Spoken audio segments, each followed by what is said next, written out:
Goeiemôre. Jy luister na die 116de oordeenking in die reeks Kopskuif. Ons tema vanoggend is dieper as geluk. Ons het nou oor depressie nagedink oor die laaste 3 oordeenkings. Hoewel dit baie kort en onvolledig is, het ons na 4 belangrike perspektiewe gekyk op depressie. Die eerste is, dit is biologies van aard, 'n siekte en medikasie is wat iemand nodig het. Die tweede perspektief is, as ons Viktor Frankl byvoorbeeld volg, is dit omdat iemand nie 'n helder visie het van die rede vir hulle bestaan nie. Ja, selfs deur die diepste lyding, het hy gesê, kan 'n mens nie alleen oorleef nie, maar oorwinnend leef wanneer jy sin en betekenis in jou lewe het. Dit is hoe depressie oorwin word. Die derde is die perspektief van Martin Seligman, wat sê depressie kan dikwels gebeur as gevolg van mense se aangeleerde hulpeloosheid. Die weg uit depressie is om mense te help om anders te dink oor hulle omstandighede en hulle eie vermoëns. In daardie opsig sluit dit baie nou saam by wat Pieter van Jaarsveld van praat en ook die titel van sy boek is, Dink jouself gelukkig. Daar's wel 'n asteriskie by, 'n kennisgewing sê, is geluk die regte woord? Martin Seligman sal sê nee. Ons kom net nou terug daarna. Die vierde perspektief is die van M. Scott Peck, na wie ek vlugtig verwys het.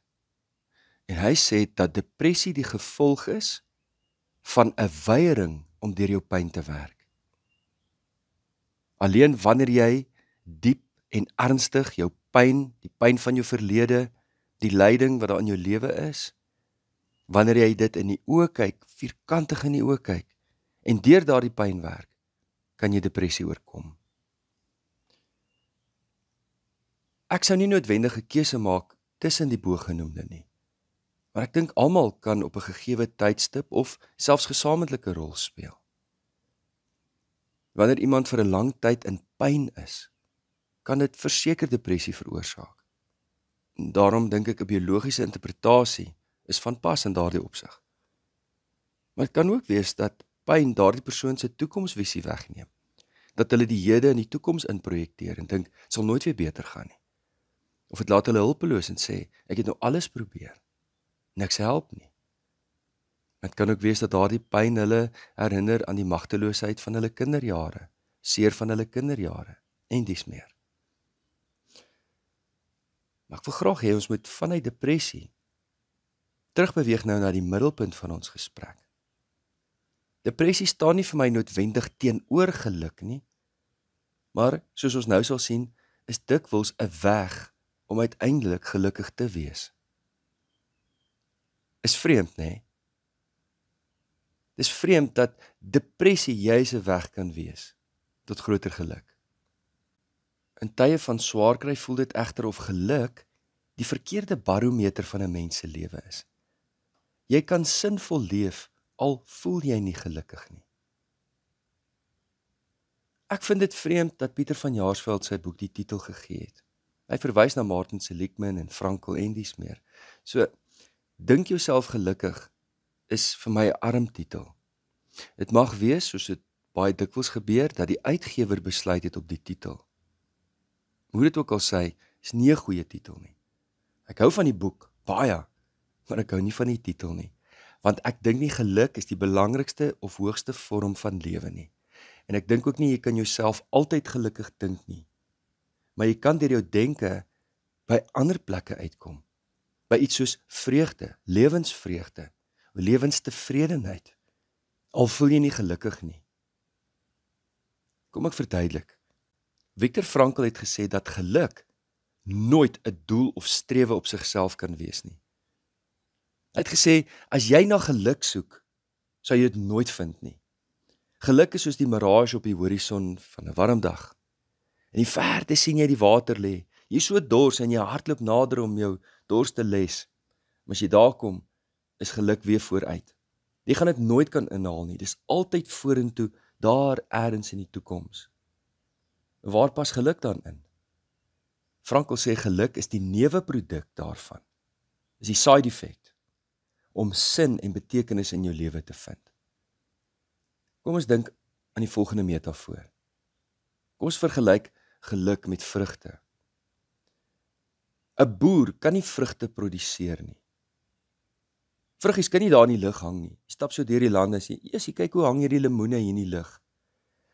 Die boer kan deur harde werk bome plant. Kom ons sê lemoenbome plant. En met 'n doelgerigtheid en 'n aandag, 'n rede vir sy bestaan, kan hy daardie bome versorg. En die uitkoms daarvan is dat dit vrug dra. En so is dit met geluk. Tweedens, Frankl het gesê elke persoon moet die vryheid en verantwoordelikheid vir hulle eie lewens opneem. Tussen stimulus en respons is daar 'n spasie. En elke mens kan in daardie spasie ongeag hul omstandighede, hul eie reaksie en ingesteldheid kies.